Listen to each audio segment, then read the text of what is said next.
জামাতের সাপ্লাই করা ব্যালটে fair election হচ্ছে না।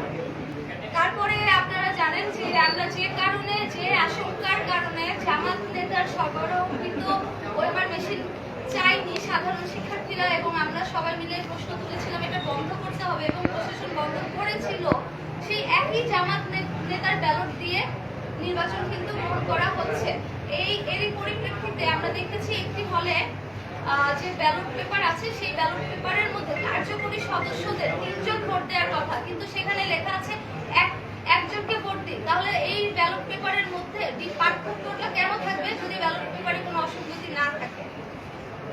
সব হলে আমাদের যে পোলিং এজেন্ট আছে তাদেরকে থাকতে দেওয়া হয়নি, কিন্তু আমরা দেখেছি সকাল 8টা থেকে শিবিরের যে পোলিং এজেন্ট আছে তাদেরকে কিন্তু নির্বিঘ্নে প্রবেশ করতে দেওয়া হয়েছে। শিবিরের ভিপি প্রার্থী প্রশ্ন তুলেছে ইউনিভার্সিটি কেন 10% এক্সট্রা ব্যালট পেপার ছেপেছে। আমাদের প্রশ্ন, জামাত নেতার কোম্পানি থেকে ছাপানো ব্যালট 10-20% এক্সট্রা শিবিরকে দেওয়া হয়েছে কিনা? হলগুলোতে আমাদের প্রার্থী ও এজেন্টদের যে বাধা দেওয়া হয়েছে ওই জাল ব্যালট দিয়ে ভোট কাস্ট করা হয়েছে কিনা?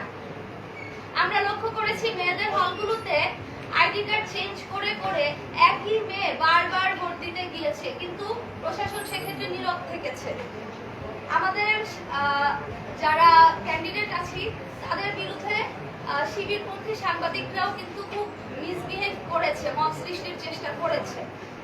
সুতরাং এসব ঘটনা প্রমাণ করে আমাদের যে ডাকসু নির্বাচন সেটা টোটালি ইলেকশন ইঞ্জিনিয়ারিং করা হয়েছে, কোনোভাবে সুষ্ঠু নির্বাচন হচ্ছে না।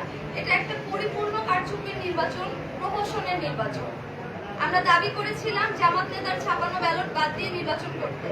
ডিসি ও রিটার্নিং অফিসার আমাদের দাবি মানেন নাই। তারা যে কারণে জামাত নেতার সাপ্লাই করা ওএমআর মেশিনে ভোট গণনা বন্ধ করেছে, সেই একই কারণে জামাতের সাপ্লাই করা ব্যালটে ফেয়ার ইলেকশন হচ্ছে না।